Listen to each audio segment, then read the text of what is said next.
What's good, everybody, and welcome back for another installment of our Madden 23 San Antonio Express expansion draft only franchise where we are now in the offseason. We had an offseason meeting with owner Peyton Manning and coach Eli Manning, and Peyton has expressed his desire, as we do some re-signings here that aren't too important.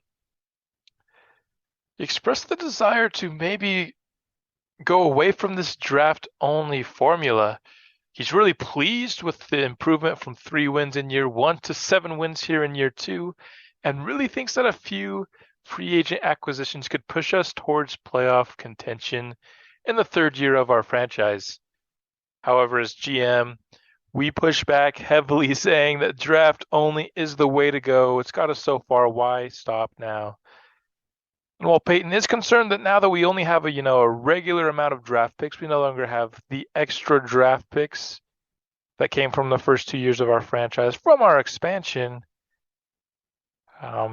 He's willing to let us give it another shot, though he made it clear he expects this team to be a playoff caliber team in year 3.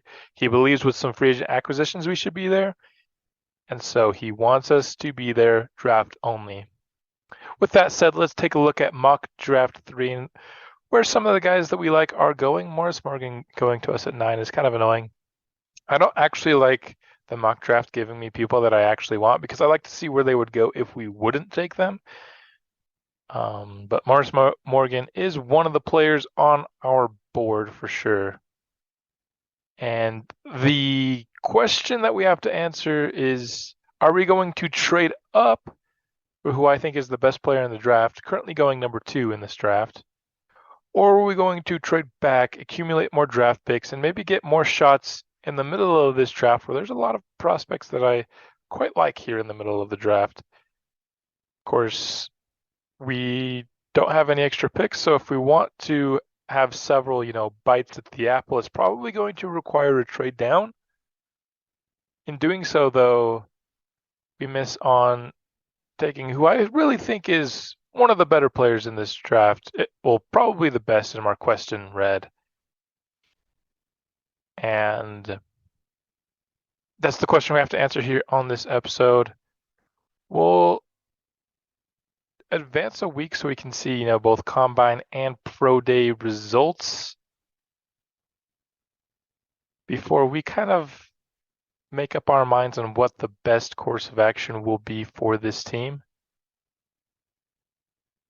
Let's take a look at the extra mock draft here. I removed Morris Morgan from my board so that he wouldn't go to us. Now we're taking, I don't care about Jaron Watkins. We're not taking him. I want to see where he would go. See, now we know that he's going all the way down at 21. So we can trade into the late teens, maybe, at 20 if we're feeling risky, and still pick up who's probably second on my actual board of players I might take. So which route will we take? I think it's time to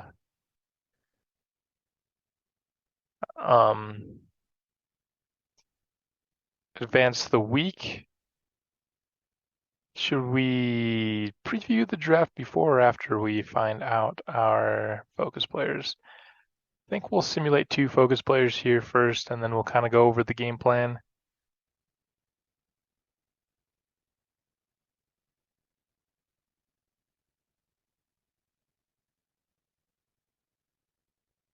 Actually, I want to go over the game plan first because I don't actually know exactly who I want to do with focus players here. Let's go over Marquestin Red first. Of course, I think he is the best player in the draft. Great speed, good strength, A power and finesse move, A awareness, play rec, pursuit, tackle, impact blocking, a lot of A's. Of course, there's a big fat F in injury. And if last year taught us anything, if you have a low injury rated defensive lineman, he's going to get injured. We had so many injuries on the defensive line. I really like the player. I hate the fact that he's going to be injured so often. And so I'm confident he's going to be the highest overall in this draft. Let's look at Delvin Walls here. Ends up with good speed. Okay. Still A to C hit power. I would like for him to be one of our focus players so I can know if it's a hit power. We do not have like an enforcer level player on the defense. Neither of our middle linebackers are really that big of hitters. They do like lay hit sticks occasionally. They're just not, they don't have the hit power. Morris Morgan here ends up with great speed, jumping, and acceleration. So he's not the top end athlete that we saw like with Quincy Boston, but he's still going to have high speed, decent coverage. He can catch the ball. It's honestly going to come down to Marquestin Red or Morris Morgan and Delvin Walls, probably. So do you take two secondary players who you think are good, but maybe not necessarily great, or do you take a great defensive lineman at a position of need? Edge is definitely fairly high on the position of need for us, who's just has another low injury rating. We have so much of that on our defensive line already. We were playing all backups basically last year, except for we had like one starter on our defensive line for almost half the year, it felt like. So Morris Morgan, I'd like to know his true talent. If he's like a round 2 to 3 guy, then that would make our decision easier. Also want to know Delvin Wall's hit power. For our third guy, want to go down the board a little bit. I also want to know if Jaron Lacey's finesse moves is at A. I'm probably going to draft him anyway, just because he's a good athlete and nothing's below C, and he's available in the mid rounds. But if that's a finesse move, that's going to be awesome.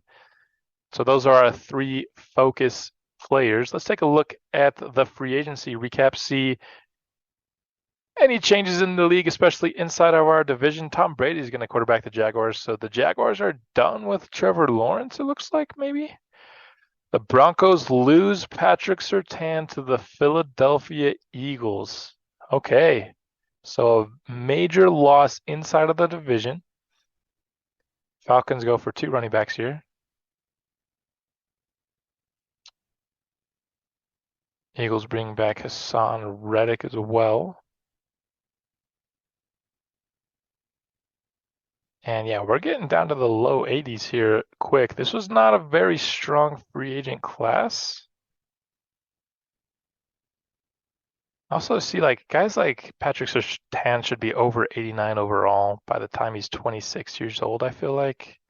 Maybe we need to look into increasing the XP in this series. It's not something I'm just going to do just for the yucks, but I'm definitely going to look into it. And so we'll see. Maybe a little boost XP would help our team, of course, but it would also help every other team in the league. Just don't want to have a league in the future where like nobody's really over 90 overall. That's just not too fun. And Madden just kind of has this system where it feels like it's hard to find like the correct XP because it seems like either like nobody's 90 overall or like everybody's 90 overall, and it's really hard. So let's put Morris Morgan back on our board because he definitely is. Now that Mock Draft 5 has come out and we can see where he would actually go without us drafting him. And so this is a good draft for us defensively. All the guys that we're talking about in the first, couple of rounds are all defensive players, which I can't tell if it's because the draft actually aligned with our needs and the defense is better, or if I just basically focused on the defense more in my pre-draft scouting because we don't really need that much on offense.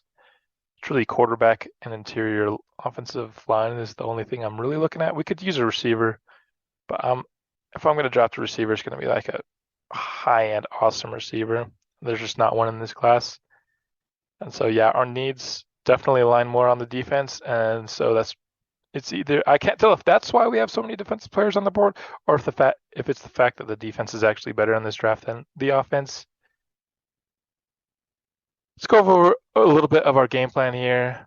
Um, First rounds I've kind of gone over it already. It's either Marqueston Red or Delvin Walls and Morris Morgan. Round two, Jaron Lacey for sure. Back in round two kind of guy. Round three, there's several offensive linemen. And then round four, um, it depends who's there. I don't even think we have a fourth round pick, so it's really round five. If any of those day three guys that I've gone over in previous episodes that I like are there, um, that's kind of where I want to lean to. We have the ninth pick in this draft. It's going to be a pretty hefty price to trade up to the spot for Marqueston Red. And we can also probably get some solid value for trading all the way back to 20 or so for Morris Morgan. Honestly, it's really tough. Marqueston Red is going to be a really good football player. Is he generational though? That's the tough thing. If he's a really good athlete and he's got A power and finesse, that could very, very well lead to being, a generational guy. I'm not confident he is though. But if I find out that we miss out on a generational guy, that's gonna be tough. That's a tough miss. Let's take a look at Delvin Walls. He does have a hit power. Okay. Interesting, interesting, interesting. You never want to miss out on a generational player in the game for sure. And that's the thing about A's. Like you don't know if A means a generational A, like above what's normally generated by Madden, because the definition of a generational player by Madden is play. I think the lowest generational players, like a 77 or a 78, I can't remember.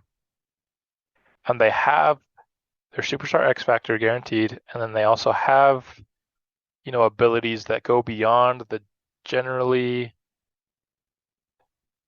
given abilities by Madden. So they look at as Jay Owens has elite speed. That's interesting. It makes him decent strength. Is also the high. He has the high end of his strength and his speed. Makes him more what do you call it? Attractive as a prospect. Cedric Gallimore has solid speed. That's not bad. Just looking at our mid-round offensive lineman here, I think I like Gallimore and Jay Owens the best, maybe. Clay Peralta looks good, but Cedric Gallimore is 21 years old. So does he have? So like, does Marqueston Red have like normal A's? Normal A's are like low 70s. I think in power moves you can get up to like the. Sorry, did I say low 70s? I meant high 70s, like 78, 79. In some cases, it's like I think power I've seen go up as far as like low 80s. Does he have something beyond that? Does he have like 85 power move and like 83 finesse move? That's probably a generational prospect. Or is he just a really good generated guy with F injury? I think I would risk F injury if I knew he was generational. I really wish I did. The time has come to make the decision. Do we trade up to get Marqueston Red, or do we trade back? I think before we answer that, we should take a look at our team and rank our needs. Let's take an objective look right now where our needs lie. Caleb Bass did go up to start development at corner, so maybe corner 2 is not as big of a need, but look at corner 3. It is a 64 overall. And even though Caleb Bass isn't a star, he should probably be a corner 3. So yes, corner is still very high of a need, and I think it's our number one need this offseason. I do like corners down the board though. Number 2, I think, is defensive tackle. Lloyd Leonard is a base 70. It looks pretty good. Look at 74 right there, but that's a +4. I think need number 3 would be interior offensive line. Eddie Newton at 67 is our lowest rated starter on this team. Then after that, I'd probably go safety at need number 4. Just McAllister at 71 overall. not too great. He's not a great athlete. He's not really great at anything. I mean, you're 71, you're not really great at anything. And then at 5, I would go edge rusher. So D'Angelo Bramble and John Smith. I feel like we have enough kind of guys there in the rotation, but we still want like a real starting level quality player. Those I think are the top 5 needs on this team. Unfortunately, the quarterback can't make it. I really don't like Devin Hamilton, but I just feel like we have gaping needs all over this roster. He's at least star dev. He could improve. Um, Corner is my number 1 need, and I do not want to go an off season in this franchise without drafting a player that I'm confident can start at my number 1 need. So with that being said, I am planning to pass on Marquestin Red, who goes number 1 overall to the Texans. We're definitely going to check him out, see if he is a generational player. If I pass on a generational player, that's going to hurt. The point of this franchise is kind of get a bunch of really, really good prospects. I just think we're at a point in this franchise, we have a really, really solid base. We just need to fill in around the edges right now because we still have some massive holes. And in order for us to really make the best use of this team, we need to fill them. This Bears pick trade is very interesting. So they're offering to trade down to 21, which if the mock draft is 100% correct, Morris Morgan will be there at 21, and we get a first round pick next year. I'm looking to trade more in the mid to late teens though, something like this. Vikings pick is where I actually want to trade down because I'm just more confident Morris Morgan is going to be there. Because the mock draft, if somebody picks, somebody else other than that strong safety, which they will, because that strong safety is not even supposed to go close to number 9. All of a sudden, the mock draft might not be 100% accurate, so I want to give myself a few picks of, cushion. So that Bears trade is very interesting. A first next year is very tempting. It's just maybe a little bit too risky on missing out. If I miss out on both Morris Morgan and Marquestin Red, I'm going to be quite sad. I would love if, pick like an 18 or 19 was offering us a first next year. That would be sick. 49ers just want to go up 1 pick and they'll give us a third.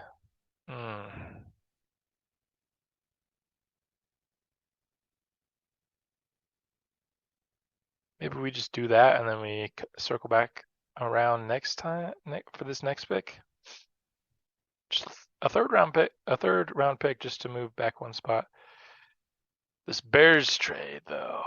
Oh, do we want to risk it? Do we want to get a first round pick next year? The thing is we also want additional picks in this year's draft. That's kind of the point of trading down. We don't get any. Both of the other picks are for next year. It's tough. Maybe you can make sacrifices for, adding a first round pick. I'm just going to trade down 1 though. Just add the third. I think that's good value for us. They take Quincy Woodard, the defensive tackle. And the Bears pick are no longer offering us.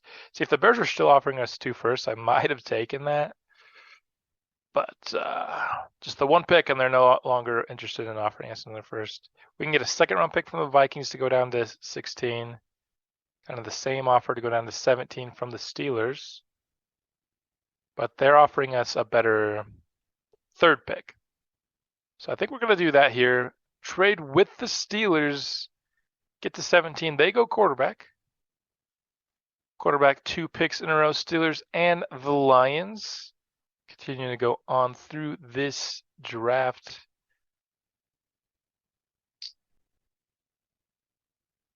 Man, if we get sniped, another quarterback there goes to Indianapolis, and we will not get sniped. Morris Morgan still on the board. Round 1 talent we know we're maybe slightly overreaching. He's just a great athlete. Yeah, he's 23 years old. That's just the nature of the beast. It's our number 1 need, and we do get hidden. I was honestly a little bit worried. We've had incredible luck drafting hidden devs in this series. That luck does continue. Still have not drafted a first round pick that was normal dev or a second round pick that was normal dev.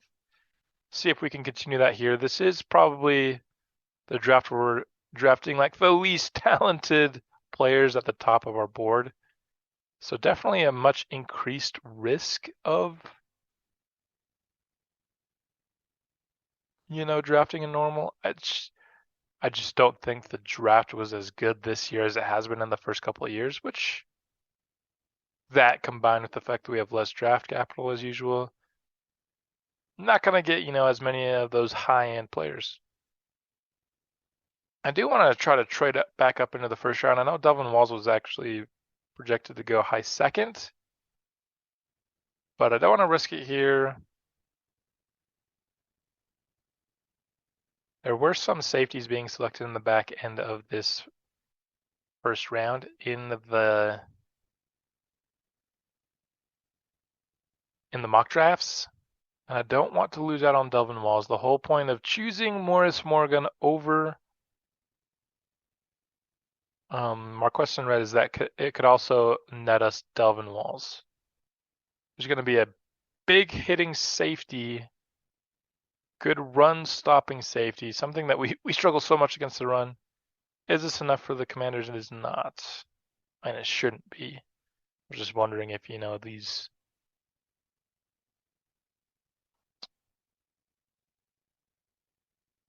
these coaching tree upgrades would make it enough. It's a 4 and a 5.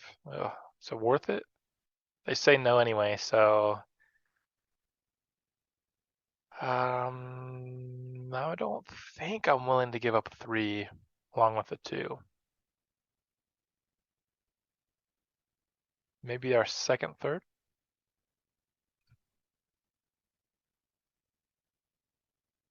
All right, how about our 4th next year? 4th next year and a 5th this year. No, okay. Wow. 2 4s. Whoa, dude, just say yes. It's like full. There's like, how is that a no? Okay. Whatever, man. We'll just risk it. They take a halfback. You did all that so you all that so they could take a halfback. 1 pick later, Titans should accept. Ugh. Pain. 41. Let's just see if the 5 and the 4 gets it done for 1 pick later. Ooh, that is close.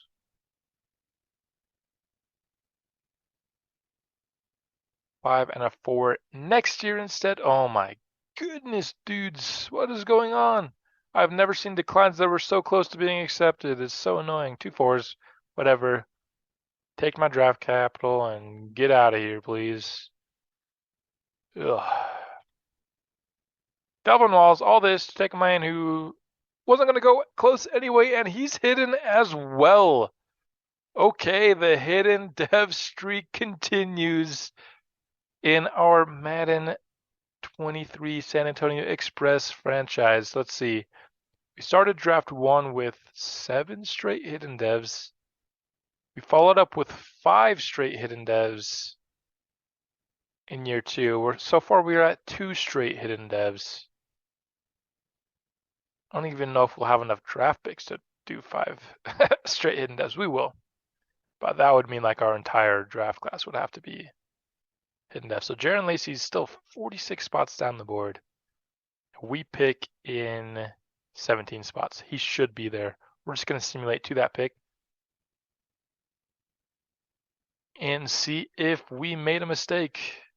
I said Jaron Lacey was the most likely man to end up at San Antonio Express, and he will. With that A finesse moves, 21 years old, good athlete. He's hidden dev. Okay. Still to this day, we have yet to draft a normal dev player in the first or second round. We are now 3 years running into that. Easily the best drafting I've ever done. And honestly, this is the franchise to do it. I'm really happy with the results. We have a couple picks here in this round, and we might go offensive line for both of them. Try to get, if we can get an all hidden dev plus offensive line. And we'll get the first hidden dev here. Only 65 speed, though.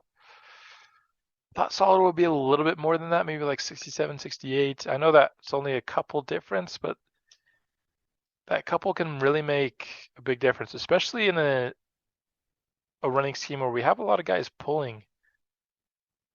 And so that requires, speed to actually get to your spots and get the block off before the running back gets there. Beating Kevon Simmons, who's a really fast running back himself, to the spot. Jay Owens, we know, has that speed. Clay Peralta, let's just take another look at him. He's good at everything. He looks really good too. And Clay Peralta looks good. I'm just interested in Jay Owens with the elite speed. The strength's not there. We get the +4 strength, so he's probably going to play up to like an 86 strength. He's probably has like base 82, goes up to 86. Not going to be great, but he's got really good ratings and really good speed. And he's normal. No! We drafted a normal offensive lineman. That sucks. That's the one spot you just absolutely cannot have normal. I thought for sure our first day, rounds 1 through 3, were going to be all hidden. I thought Jay Owens was for sure a hidden. Good round 5 here. See if anybody that we liked in day 3 is still available. I would imagine they would. We liked a decent bit of players on day 3. They're all gone by the top of the 5th? What? Well, I'm not just going to draft somebody for the sake of drafting them. We're definitely going to trade for future picks now. We don't have our own 4th next year. We'll get one here. Who do I want to bet against? Commanders, sure. Oh, no, dude. All of our day 3 guys were all gone by the top of the 5th. That's ridiculous. Probably should have traded our 5th and the 6th up to get to a 4th. I'm not mad about getting a 4th next year from the Commanders, though. Bet against the Steelers. Not that it's like Commanders all that much. We're talking about the 5th round here. The difference in like 15 picks in the 5th round is not all that much. Oh, so we're going to trade out in our entire day 3 here. Anyone offering us a 6th? Come on. I don't want to bet against Philly. Tampa Bay. Sure. Even though that's a bad bet against either. I'm just not willing to bet against Philly or KC. Philly would be like the most objectively good choice there, but as an Eagles fan, not willing to bet against my boys. Let's take a look at our class. I have updated numbers and faces and stuff, and we got 5 players, all 70 plus overall. Very good drafts by us. Doesn't have the top end talent that we're used to here, but still I think a very good class. Morris Morgan, 94 speed. We knew that. 73 man, 75 zone, 72 catching. I think is a really good place to start. Obviously, it sucks that he's already 23. Just think about this. Lewis Smart is 23 years old. Think of all the things that Lewis Smart has done, and he's the same age as Morris Morgan. That's why it's hard for me to draft 23-year-olds. We just had to do it. He was kind of the guy here. Devin Wall's 89 hit power, has a big hitter trait. Zone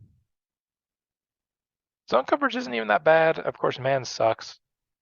But we'll take it. 71, a little bit lower than I would have imagined for Jaron Lacey. I thought he'd be more mid-70s. But still, good player base, 77 finesse moves. Playing up to a 70, it will be a 72 block shed once the morale resets.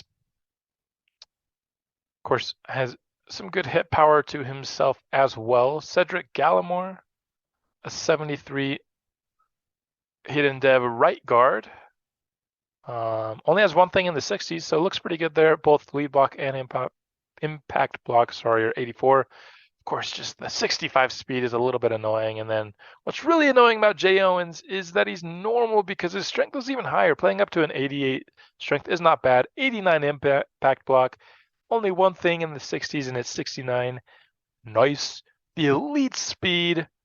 Oh, I wish he could be our long-term center so bad, but it's just so hard to commit long-term to a normal dev offensive lineman. Any other position, it's fine because they can dev up. They can get better. The only way for an offensive lineman to dev up is to win best offensive lineman. You have to be the number one offensive lineman in your entire conference. That's the only way you can dev up, and it's just probably never going to happen for Jay Owens. Let's take a look at the draft in general. Of course, want to take a look at Mark Queston, red 78 overall, 80 power moves, 79 finesse moves. So again, I don't know if that's really generational. Those are just the high-end generated prospect looking numbers. He's hidden dev. If he's star or superstar, we know he's not generational. If he is superstar X Factor, there's still a chance, of course, that really low injury. Let's see what the dev on Marqueston Red is. Please let it be star. It is Superstar X Factor. No.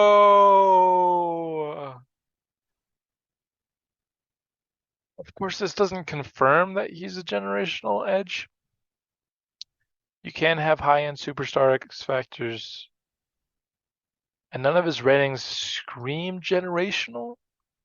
It just screams really good player. But X Factor.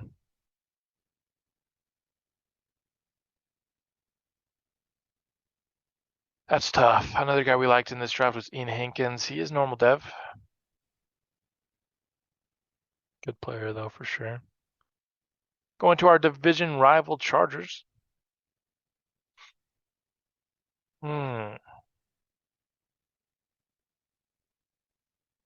Shane Roseman is who I thought was the best player best quarterback in the class. He does have hidden dev for the Steelers. We helped them trade up to get him. Best player in the class was Red Sutton behind him, Mitchell Henry. See, that's a better athleticism than I thought he was going into the draft. I was like, oh, he's good, but he needs to be a better athlete if I'm going to take him that early. He's actually a really good athlete. 90 lead block and 89 impact block. Geez, the Cowboys got a really good offensive lineman here. Like, he's really good. Of course, he's never going to develop, those balanced traits, but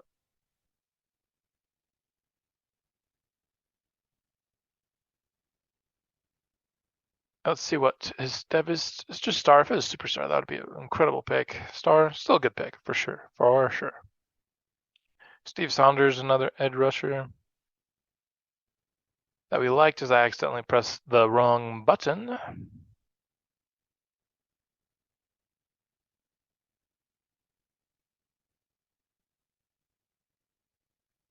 Let's just look at our division's drafts here. Of course, Martavis Sutton he's the second best player in the class, only normal, also 23 years old. Still a really solid looking tight end with some run blocking capabilities. I think that's a really good pick still. They had one other 70 here, and he was hidden, 21 years old. Also a really good looking player. Ramon Bruton. He was one of our guys that was on top of our board for day 3. Broncos got him in the 4th round. That's tough. He was gonna be our pickup for probably round 5, pick 9. We would have had 3 star dev off-ball linebackers. Of course, we already saw that Hankins is normal dev. Barry Pryor, a tackle drafted by the Chargers. 72 overall. Hidden dev, which is star dev. Still no players with abilities in this division yet. They do have 2 more 70 pluses. 73 here, normal dev though for the Chargers. Trying to beef up that offensive line. And then receiver also normal, 70 overall normal, not too fast. The Chargers just don't like fast receivers. They just don't. The Chiefs also have a few different guys above 70. They have 3. Rudy Hopkins, star dev, or I guess hidden dev, sorry. 79 zone coverage to start out is really good. It's a lot of zone coverage. What's his dev? It is just star. Okay, I honestly thought he might have been a superstar. That's really good zone coverage. 79 is awesome. Joe Rivers is a normal dev receiver. Has no deep running ability, but he can play the slot for this team. And then lastly is Mark Clark. Kind of a fun name there, Mark Clark. And he's fine. He's nothing special. So that's it for our division. Who had the best draft in our division? Can you say it's us? I still think it is. We had 5 70 pluses, 4 of which were hidden, which is a good thing. It's a relief to actually have the best draft in your division when that's the only thing you do is draft. So a bit closer this year than maybe it has been in year past. One thing I want to introduce into this series is kind of some off-season storylines. I introduced it in my Bears series. And these aren't going to be things that just like give players boosts for no reason. They're going to be trade-offs. And one of the trade-offs is something like what we're going to do here with Eli Shea, where he's going to change out his workout regimen. It's going to go from more stamina-based into strength-based. He's going to lose stamina, and he's going to gain the strength to hopefully help him become less injured. Teammate Wyatt Costanzo, they practice against each other every day, is also going to undergo the same workout change, exchanging less stamina for more strength and less ability to get injured. Here is a rundown of the mentors we're going to go with for this year. Defense was really easy, just the 3 players we have starting rookies at. We're going to go offense is a little bit trickier. Went left tackle, still trying to get Brian Pearson up to 85 overall so we can get his abilities unlocked. This one, I just really like Kevon Simmons and I want him to get it to 99 overall really fast. So I went halfback and then right tackle. I just want to solidify our tackles. Wide receiver was definitely in contention. Tight end was in contention. One thing I want to do before we cut players, one last thing, is I want to trade Jeremiah Black. The first trade in this franchise. I like where we're at running back. We got Boykin right behind him, 1 overall less. He was a guy that was on our practice squad last year. Just looking for a team that could use Jeremiah Black as RB2. See if they'd give us a 3rd round pick for him. And the Bengals do just that. We're able to get a 3rd round pick off of Jeremiah Black. Maybe not super realistic, but I'm not particularly worried about realistic trades in this series. If you haven't figured that out already, we've made a lot of unrealistic draft day trades. Just trying to get the best draft capital I can in a series that is all about just drafting players. Here we are going through some cuts. Got 6 players left to cut. And gotten to the point where some of these promising looking players just aren't good enough to play on our team anymore, which is a good thing for sure. A lot of these players that I would have been like excited to have on my team in years past just aren't good enough anymore. We've gotten to that point as a franchise, which I think says a lot. I think a franchise series like this goes through multiple, I don't know what the correct word would be, like phases. And I think we've come to the conclusion of phase 1 of this franchise. I think phase 1 is all about, you're starting with absolutely nothing, right?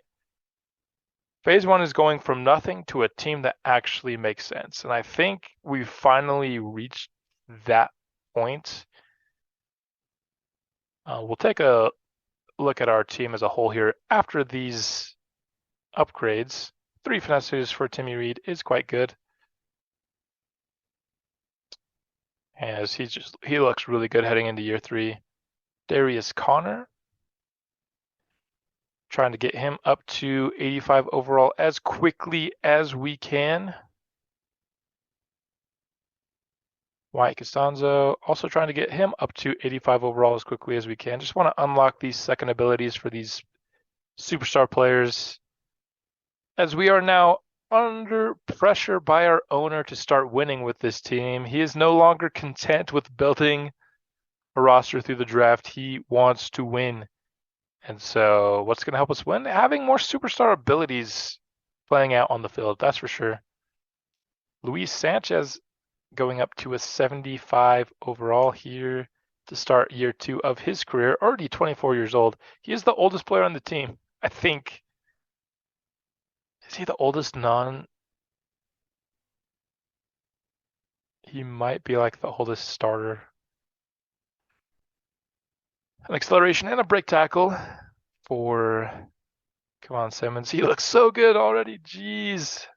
He's 22 years old. We have a mentor just increasing his XP. That's kind of nuts. No other off-season, like preseason, camp standouts or anything of that nature. No mentor rookies or anything. So here we are. Let's take a look at this roster. And I think when we take a look back at this offseason, we might not look back and say that we got any, cornerstone pieces of the franchise. There were no Lewis Smarts, there were no Timmy Reeds, there were no Kevon Simmons. But I think what we did is we plugged a lot of holes in this offseason. I think, kind of like what I was referring to earlier, we secured the ability to kind of move from phase 1 into phase 2, right? Now we have a team that makes sense everywhere. We can be really aggressive in trading up to just get 1 or maybe 2 players in a draft at the top of the draft that we think really would be big time improvements. We no longer have just massive needs on the team, and I think that goes a long way. That will do it for this offseason. I hope you liked it, and I'll see you for next season soon. And yeah, we'll see you then.